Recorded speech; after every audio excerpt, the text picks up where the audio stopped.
नमस्कार, मैं हूं सुशील कुमार और आप देख रहे हैं प्रवासी एक्सप्रेस। गुरुग्राम में हत्याकांड का आज तीसरा दिन है। खुशी की बात यह है कि इस हत्याकांड में जो मासूम घायल हुई थी वो अब मौत के मुंह से वापस आ रही है और डॉक्टरों ने उसकी सेहत को लेकर खतरे से बाहर की बात कही है, यानी वो मासूम डेंजर जोन से अब बाहर है। तो दूसरी हैरानी की बात यह है कि 3 दिन का वक्त गुजर गया है, लेकिन अभी भी पुलिस इस पूरे मामले पर खुलकर कुछ भी बोलने को तैयार नहीं। यानी पुलिस अभी भी यह नहीं बता पा रही है कि इसकी असली वजह क्या है। इसी मामले को लेकर आज हम फिर यहाँ पहुँचे हैं और आसपास के लोगों से हम बात कर रहे हैं कि आखिर ये जो हत्याकांड हुआ है उसकी जानकारी उन लोगों को कैसे मिली और जिस शख्स ने गुनाह कबूला है, पुलिस स्टेशन में जाकर सरेंडर किया है और इस पूरे मामले की जवाबदेही अपने सिर ली है, क्या वास्तव में वो हत्यारा हो सकता है? क्या वास्तव में उसने तालिबानी हरकतें करते हुए उन मासूम बच्चों पर दर्जनों बार वार किया है या फिर अपनी पुत्रवधू का कत्ल किया है? इस सवाल के जवाब में जब हम यहाँ पहुँचे हैं तो आप देख सकते हैं ये इलाका है, यह उसका घर है, सन्नाटा पसरा हुआ है। एक शख्स उसके बाहर जो बगल वाला मकान है वहाँ बैठा हुआ है और बाकी बगल में एक पार्क आपको दिख रहा है।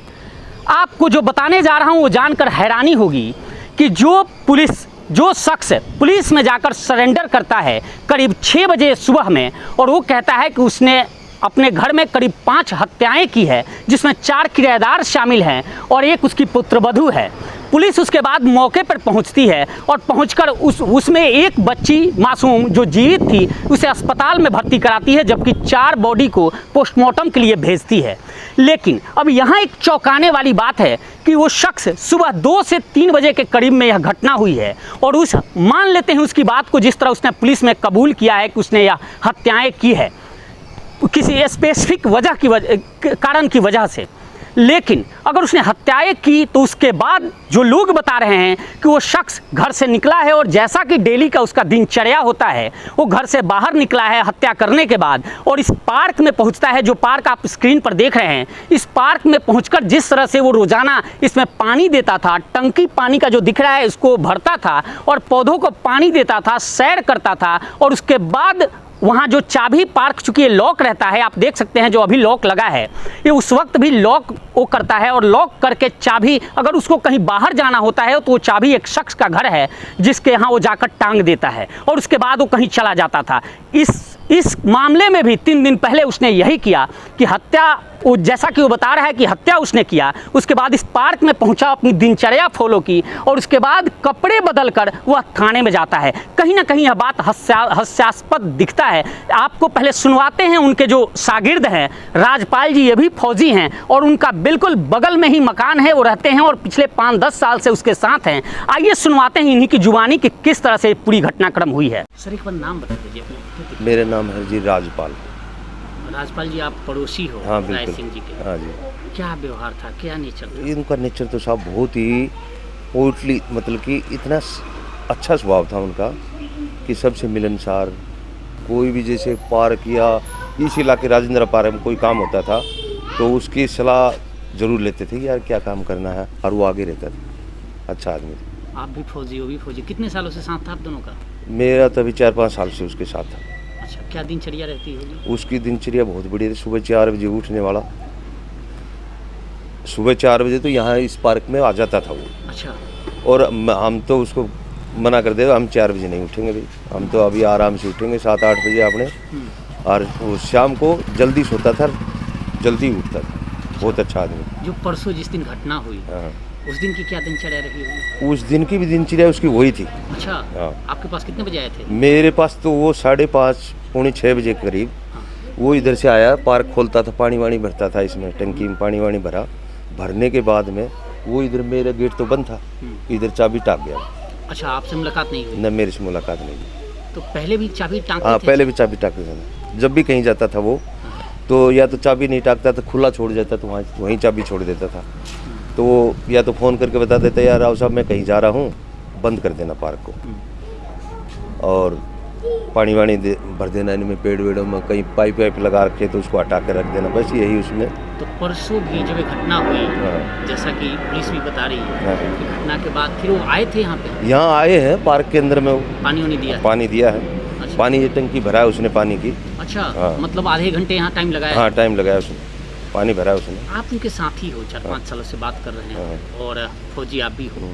क्या आपको लगता है कि इतनी बड़ी घटना को अंजाम देने के बाद घर से बाहर निकले, फिर नॉर्मल लाइफ, नॉर्मल दिनचर्या करे? ऐसा लग नहीं, ऐसा लगता नहीं कि एक आदमी इतने आदमी को मार करके ऐसे उल्टी जाए, अरे वो कर नहीं सकता, ऐसा कर नहीं सकता। ऐसे मतलब हमारे साथ बैठता था तो इतना वो लगता नहीं। राजपाल जी, ये सवाल सबके जहन में, सबके जहन में इतनी हत्याओं को अंजाम दे पूरे, वो तो लड़कियों की शादी करवाता था। अच्छा। जो ये कन्या की जो नहीं, ब्याह शादी सवाल होती है। राजपाल जी मेरे जहन में यहाँ है कि आखिर जैसा कि आप बता रहे हो, 4-5 साल के साथी हो, लोग भी यहाँ कह रहे थे कि पूरे इलाके का हीरो था, और इतनी घटना को अंजाम देकर पूरा दिनचर्या करना, दिनचर्या करके चाबी टाँक जाना, और फिर पुलिस में जाकर सरेंडर कर देना कि मैंने किया है, ये आपको क्या लगता है? सब ये तो देखो ऊपर वाले के ऊपर में है, और जब आदमी पे भूत सवार होता है तो क्या से क्या नहीं कर सकता। एक फौजी है वो, तो जब दिमाग पे अगर चढ़ गई कोई सुरूर आ जाता है तो फिर वो अपने वाले पे भी आ सकता लेकिन है। मारने के बाद दिनचर्या फॉलो करना, ये समझ में नहीं, ये तो थोड़ा सा, लेकिन पहले आप तो साथ रहे, स्वभाव उनका कैसा बहुत रहा? अच्छा स्वभाव था, कुछ बहुत ऐसा अच्छा। लगता जैसे था कि- कोई आदमी उस पर वो भी जैसे कहेंगे पेड़ वेड़ लगा रहे हैं हम, कोई घर वाला मना कर दिया भैया यहाँ नहीं लगाएगा।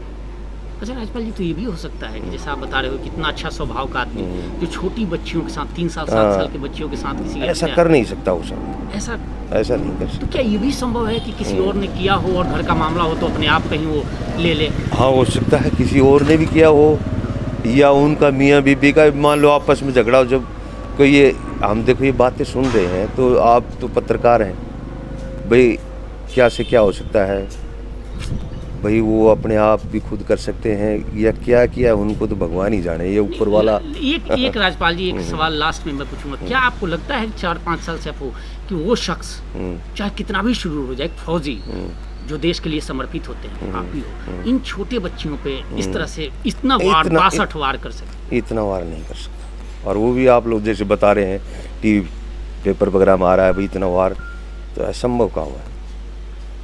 इसमें जरूर कोई बड़ी चीज़ है, हो सकता है, हम तो साहब नहीं कह सकते हैं, लेकिन जब आदमी एक दो को फौजी है और जो अपने सुरूर पे आ जाता है तो फिर वो। अच्छा, आपके साथ वो जो बतलाते थे तो घर की बातें होती थी कि घर परिवार में क्या ना, घर वर की तो भाई यही भाई ठीक ठाक चल रहा है, कैसे चल रहा है, आपस में तो गाँव में सब में ऐसे ही होता है भाई, सबके बच्चे। उनके घर आना जाना होता था? मैं एक बार गया था उनके घर। अच्छा, लेकिन पड़ोस में 2-3 बार? हम इधर ही रहते थे। अच्छा, पार्क में अंदर कभी जाना वाना नहीं है। ठीक है, थैंक यू। आपने सुना, अब एक और शख्स हैं यहाँ पर जो उनका भी मकान यही है, उत्तर प्रदेश के रहने वाले हैं, और वो भी कंपनी से रिटायर्ड हैं और पिछले 5-7 सालों से उस राय सिंह यादव के संपर्क में थे, जिन पर यह आरोप है कि उन्होंने यह हत्याकांड को अंजाम दिया है। आइए इनसे सुनवाते हैं कि ये क्या कुछ कह रहे हैं। नाम बता दीजिए अपना। आदेश त्रिपाठी। त्रिपाठी जी, जो घटना हुई है, आप पड़ोसी हो, बिल्कुल आपके पड़ोस में हुई है, आप लोगों को कब जानकारी हुई? हमको तो सुबह लगभग 7 बजे। कैसे जानकारी हुई? पुलिस यहाँ आई थी तब पता चला। और इतना मर्डर, 4 मर्डर हो गए, आप लोगों को जानकारी कुछ नहीं? नहीं, नो नथिंग, कुछ भी नहीं, किसी तरह की कोई आवाज़ नहीं, कोई बात नहीं, कुछ भी नहीं समझ में आया। आप तो जो राय सिंह हैं उनके बारे में जानते हो, आप लोग साथ रहते थे, आपको लगता है कि एक व्यक्ति इस तरह से जघन्य हत्याकांड को अंजाम दे सकता है? ऐसा नहीं लगता है, व्यक्तित्व के हिसाब से नहीं लगता कि वो आदमी इस तरह का कोई काम कर सकता है। फिर क्या लगता है? अभी तो ऊपर वाला जाने या जिसने किया वो जाने। लेकिन ये तो आपका अपना अनुभव है, आप भी 40-50 साल के हैं, क्या लगता है कि एक व्यक्ति इस तरह से हत्याकांड को अंजाम दे और पूरा दिनचर्या फॉलो करे, घूमे फिरे, पार्क में पानी दे और उसके बाद जाके सरेंडर हो? ऐसा नहीं लगता है, ऐसा लगता है। इसमें कहीं ना कहीं आपको अंदेशा लगता है कि किसी बाहरी या किसी और ने किया है और ये इल्ज़ाम अपने सिर पे ले रहे? मे भी हो सकता है, नहीं तो इतना तो नहीं बता सकते हम लोगों को, ऐसा कोई आइडिया नहीं है ना हमारी। इस तरह कभी कोई बात हुई, शाम भी मिला, उससे पहले भी मिला, अक्सर मिलते थे, कोई कभी इस तरह कोई डिस्कशन हुआ नहीं। आपका अपना पर्सनल ओपिनियन क्या है, क्या लगता है कि ऐसा कोई शख्स? नहीं लगता मेरे। वो शख्सियतें ऐसी थी कि होते उससे इस तरह की उम्मीद करना, छोटे छोटे बच्चियों को। हाँ बहुत मतलब वहीं तो जाके जब वहाँ पे जाके फिर ये नहीं लगता कि ऐसा कुछ हो सकता है, कर सकता है वो। आपको हमने दोनों बाइटें सुनाई, दोनों लोगों की बयान सुनाई, और जब हमने उनसे पूछने की कोशिश की, हम पूछ रहे हैं कि क्या वास्तव में यह सत्य है कि यह शख्स जिसके बारे में यह कहा जा रहा है कि इसका नेचर बहुत अच्छा था, यह लोगों की भलाई करता था और इस इलाके का शेर था, सब ये समाज हित का काम करता था, वह शख्स इस तरह से हत्याकांड कर दे और इन छोटी बच्चियों का कत्ल कर दे और उसके बाद अपनी दिनचर्या फॉलो करे, तो आपने देखा कि कोई भी शख्स यह मानने को तैयार नहीं, जो उनके शागिर्द हैं, उनके साथी हैं, कि इस शख्स ने इस हत्याकांड को अंजाम दिया है। उसके बाद यह जाकर पुलिस में सरेंडर किया हो, कोई तैयार नहीं, हालांकि कोई भी खुलकर बोलने को तैयार नहीं कि क्या वास्तव में इस शख्स ने जो किया है वो इसी ने किया है या फिर किसी और ने यह अपराध किया है, या बेरहमी से यह हत्याकांड किया है और बचाने के लिए, कुछ लोगों को बचाने के लिए यह इल्ज़ाम अपने सर ले रहा है। ये सस्पेंस है। अब हमने इनकी औरत, जो इनकी पत्नी है राजपाल यादव की, इनसे भी बात करने की कोशिश की। उन्होंने बताया कि किस तरह से जो रिटायर्ड फौजी हैं, जिन पर आरोप है राय सिंह यादव, उनकी पत्नी, इन दोनों उनकी पत्नी और ये महिला, ये दोनों आपस में अच्छी मित्र हैं और दोनों हमेशा मिलती थी। तो इन्होंने कैमरे से पहले ही बताया कि जब वो मिलती थी विमलेश यादव, जिस पर आरोप है, जो आज न्यायिक हिरासत में है, तो वो कहती थी कि बहू के साथ उसका रिलेशन ठीक नहीं है और बहू अच्छी नहीं मिली और बहू यहाँ नहीं रहती और हमेशा अनबन रहता है। खूब अच्छी तरह हम तो घूम के आए हैं बाहर, बहुत अच्छी लगी। आपको कब पता चला कि घटना हो गई? ये हमें तो, मैं तो दरवाज़ा खोला तब, गेट खोला तब पता चला। अच्छा। कि चाबी रख रखी। फिर मैंने कहा कि आज तो पार्क वाला पता नहीं कहाँ गया, चाबी टाक गया। हम पार्क वाला बोलते हैं। दोनों आमूमन जब होता है कि दो औरतें मिलती हैं तो घर की बातें बहुत होती हैं। हाँ। आप भी जब मिलती होंगी, घर परिवार की बातें होती होंगी कि हाँ। घर में क्या कुछ चल रहा है। हाँ, कुछ नहीं, ऐसी अपनी 2 बहुएं मेरे भी है, उसके भी बहुएं हैं, मैं भी 5 दो जिठानियों में आई हूँ। ये हमें 5 दो जाए तो बहुओं की तो थोड़ी बहुत तो चलती रहती है ऐसे। तो उनकी अब बताती थी कि बहू के साथ उनका ठीक नहीं चल रहा है। बहन बोली ठीक है, मैं खाना बना लेती हूँ, वो भी काम करती है, वो भी। लोग कह रहे हैं कि वो उनकी बहू यहाँ रहती नहीं थी, जब से शादी हुई तब से बहुत कम यहाँ रहती थी, आपस में बनता नहीं था परिवार के साथ। हमें भी 5 साल हो गए थे, कोर्स कर रही थी वो। अच्छा, यहाँ नहीं रहती थी? हाँ, अपनी माँ के रहती थी, वहीं से कोर्स कर रही थी। अच्छा, यहाँ आपस में इनके अनबन शुरू से? ये तो खैर मैंने नहीं सुना इतना ज़्यादा। और वैसे वही हमारे भी 2 बहुएं हैं, मैं भी 5 दो जिठानियों में, मैं भी यहाँ नहीं रहती थी? यहाँ नहीं रहती थी, बनता कम था। पता नहीं, अब हमें तो घर किसी का घर कर दे पता नहीं। शुक्रिया, शुक्रिया, बहुत बहुत धन्यवाद। और वैसे बहुत अच्छा आदमी था, हमारी तो छत गई सब। यहाँ तक कि इस महिला ने यह भी कहा कि जिस तरह से उसकी बहू सास ससुर ही क्या, पति के साथ भी उसकी नहीं बनती थी। पति यानी आनंद यादव, जो इस केस का मेन पॉइंट माना जा रहा है, हालांकि पुलिस ने अभी तक उसको गिरफ्तार नहीं किया है, पूछताछ का हवाला दे रही है। तो ये सब कुछ हमने आपको दिखाया और सुनाया। हालांकि हम कोई आईओ नहीं है इस केस के, पुलिस इस मामले की जांच कर रही है, लेकिन हम जब जो कुछ सामने आ रहा है, अगर उस पर बारीकी से नज़र डालें तो साफ लग रहा है कि ये इस हत्याकांड को अंजाम देने वाला कोई और है। ये कोई बड़ा साजिश है जिसको पुलिस के मिलीभगत से किसी दूसरे एंगल के रूप में दिया जा रहा है और कहीं ना कहीं इस पूरे मामले में असली गुनहगार को बचाने की कोशिश की जा रही है। फिलहाल इस पेशकश में इतना ही। देखते रहिए प्रवासी एक्सप्रेस।